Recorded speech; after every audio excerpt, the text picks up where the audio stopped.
9 de la mañana, 23 minutos. Muchas gracias, Vero, por toda esta información. Es momento de darle la bienvenida al presidente del CODICEN, Robert Silva. Vamos a estar hablando de la transformación educativa y de los pasos que se están dando ya de cara a comienzo del año que viene. Bienvenido, Silva, y disculpas por mi voz. No, al contrario. Usted sabrá, como docente, que a veces se nos gasta un poquito la voz. Tal cual. Silva, nos gustaría comenzar, bueno, están terminando los cara a cara, se va avanzando en algunas aceptaciones que van generando desde el CODICEN para ir ya marcando el año que viene, pero hoy es titular en El Observador, por ejemplo, que el 80% de las ATD está rechazando esta reforma educativa por el concepto de demasiado dedicada al trabajo, al tema laboral, también al nivel del lenguaje que manejan los documentos. ¿Qué pasa con las ATD? Bueno, es la historia de siempre, ¿no? Seguramente ahí van a hablar de la mercantilización, de la lógica empresarial, de la subordinación al mundo del trabajo. Es lo que le pasó al gobierno anterior cuando propuso su marco curricular, es lo que nos está pasando a nosotros lamentablemente. Es decir, hay una oposición aparentemente de determinado cantidad de docentes. Sí, habla del 80%, sí, y las ATD representan a todos los docentes. Claro, del sistema, hay que ver cuál es la realidad. Yo, independientemente de que sigan con el discurso hace muchas décadas, ¿verdad?, de todo, privatización, etcétera, etcétera, quiero propuestas concretas. La ANEP necesita. Bueno, ellos dicen que vienen aportando a lo largo de los años. No, pero ahora, digo, a lo largo de los años, bueno, pero la educación... en las asambleas no, técnicos. yo estoy de acuerdo.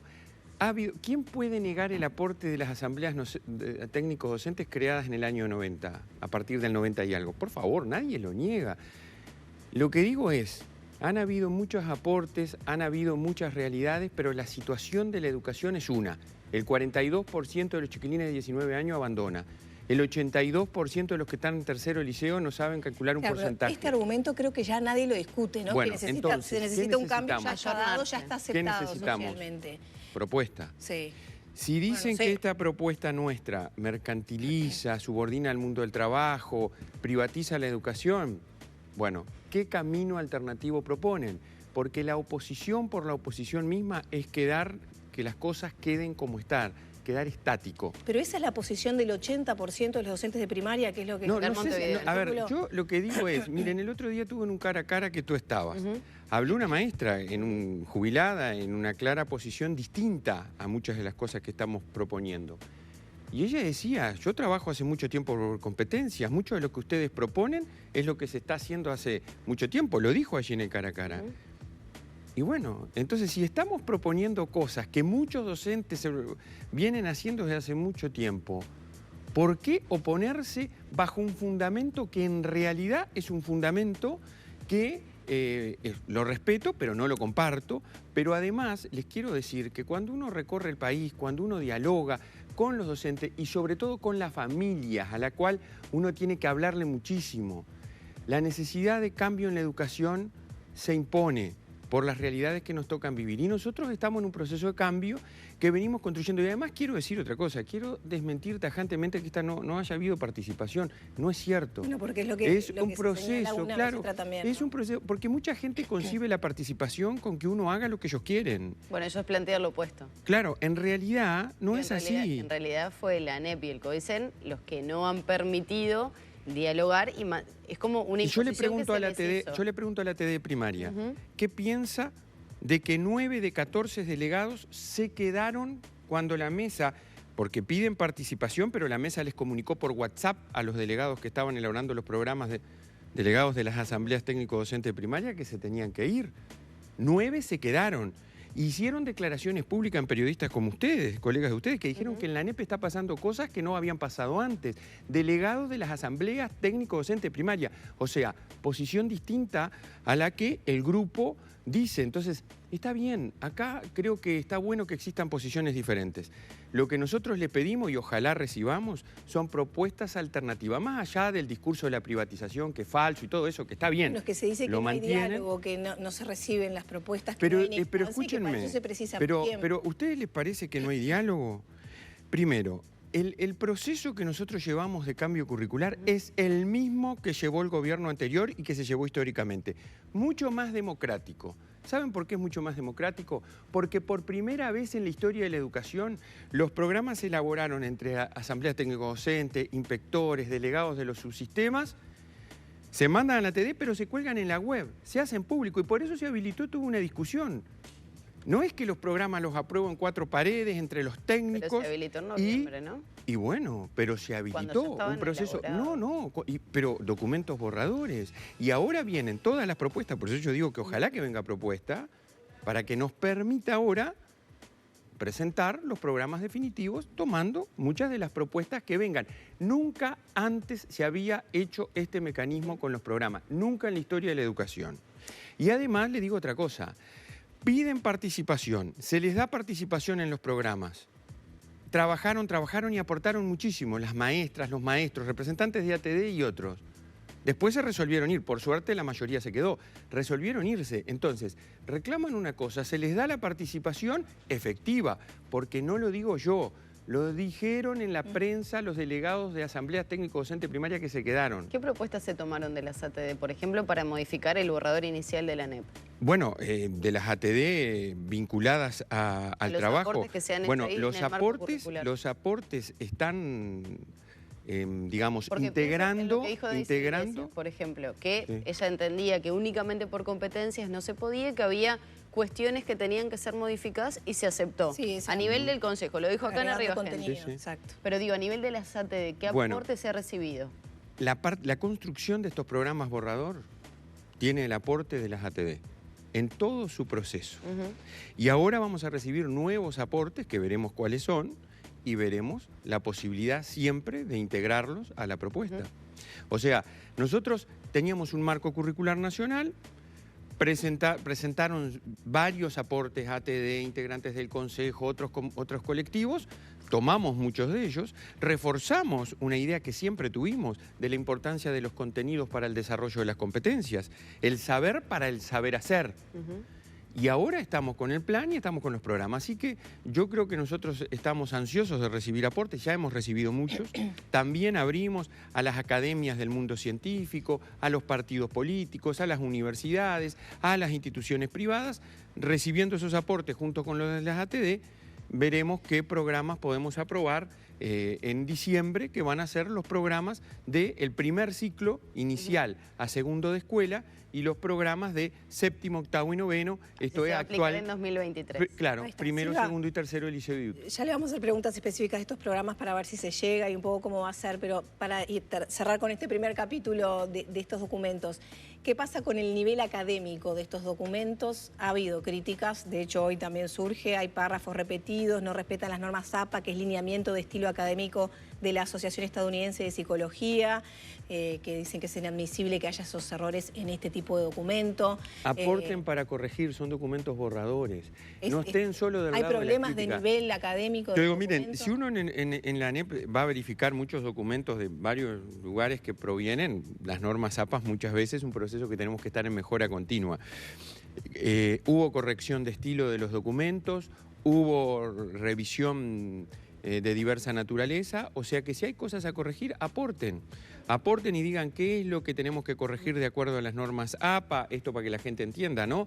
El citado correcto, el entrecomillado, la organización del texto, y lo vamos a hacer, ¿no? Estamos abiertos. Silva, ¿podemos empezar a hablar del contenido de esta transformación? Recién lo mencionaba, lo que sería inicial como lo conocemos, 3, 4 y 5... Luego se pasa ya a lo que era primero, segundo y tercero, séptimo, octavo y noveno en esta transformación. Son los que empiezan a aplicarla. Sí. ¿Cómo se empieza a implementar esto? ¿Cómo empieza en inicial y cómo es en el último ciclo o primer ciclo de secundaria? Bueno, nosotros comenzamos con una lógica en particular donde hay un cambio en la visión curricular.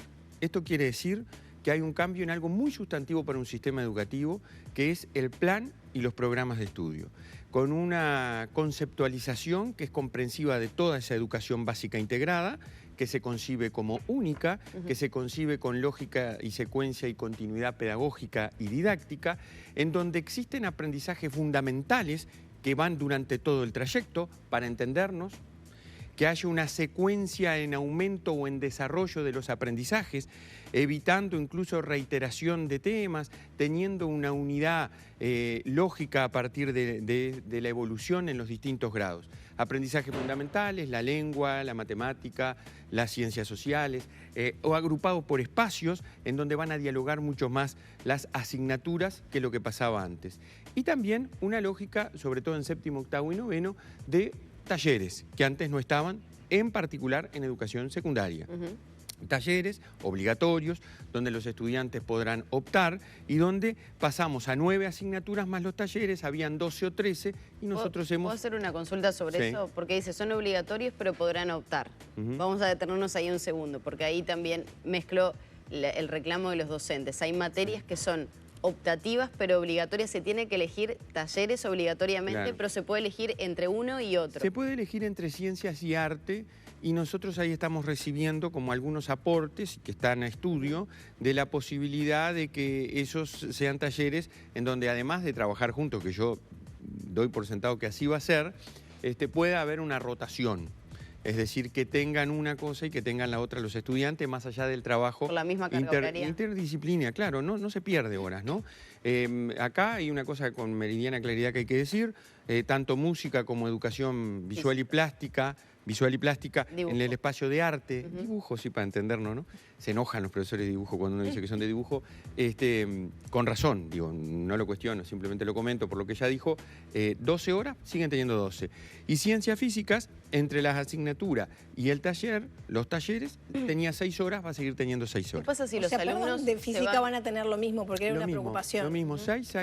Lo único que cambia la lógica, va a haber una asignatura y después talleres, en séptimo y octavo. Si los alumnos eligen no ir a física, por ejemplo, y optar por otro de los talleres, ¿esas horas qué sucede? Esas horas van a estar igualmente porque nosotros hemos establecido que las horas van a estar a elección. Los docentes van a tener las horas igualmente. No se pierde ninguna hora para ningún docente. No se pierden horas y además yo quiero dar tranquilidad a la gente. De los docentes efectivos que han concursado y que tienen su unidad docente asegurada, esta administración la va a seguir asegurando. Pero hay quienes están egresando y allí está la preocupación. Claro, y por eso nosotros hemos establecido concursos para el año que viene. Bien. Por primera vez establecimos un calendario de concurso 2022-2025 donde va a haber, después de 10 años, concurso para una cantidad de asignaturas de secundaria. Y ahí los cargos van a ser para 3 años. Ese es el Bueno, cambio. nosotros hoy lo tratamos en sesión de Codicen. Nosotros queremos extender la experiencia piloto que tenemos en los centros de tiempo completo María Espínola, Liceo Ciutu y en el departamento de Flores a varios departamentos más.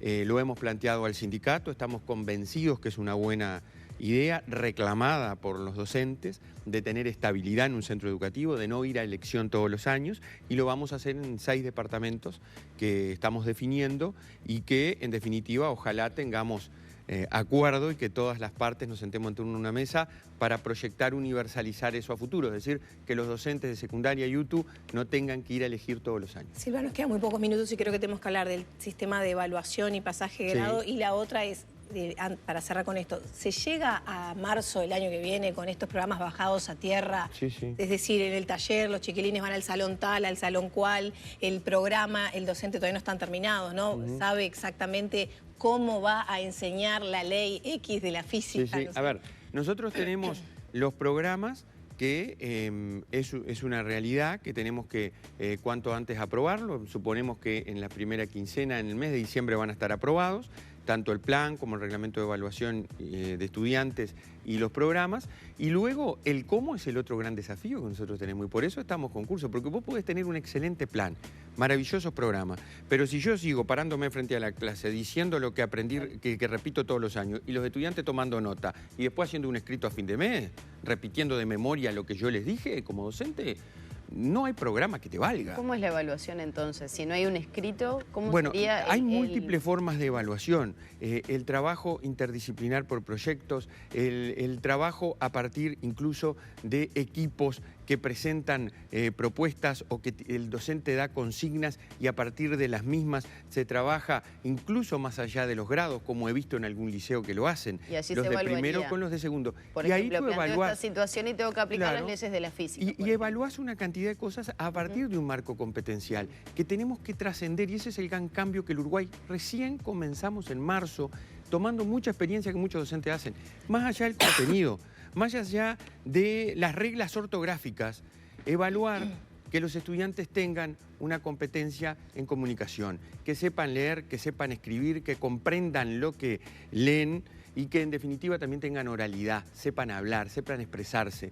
Esas son las cosas por las cuales tenemos que evolucionar y no hay duda que yo no solo aprendo a leer leyendo en la asignatura idioma español, sino que aprendo a leer en todas las asignaturas y que es una herramienta fundamental para la vida y para aprender, pero se aprender llega permanentemente. o es tironeado, porque usted son se temas llega, muy complejos, pero, bajar a tierra todo esto y a ver, una cosa clave que usted mencionó, que es motivar al docente para que arranque en esta sintonía, ¿no? Yo le digo a los docentes, sobre todo a aquellos que hace mucho tiempo que vienen haciendo estas cosas que nosotros hablamos, lo he conversado con tantísimos en todo el país, que deben ser ellos, junto con toda la política nacional que se va a implementar y que ya se está implementando a través de los cursos de formación para directores, inspectores y docentes, agentes multiplicadores de nuevas prácticas, de nuevas formas de enseñar, que ya el país tiene y que tenemos que motivar a otros tantos a que las desarrollen.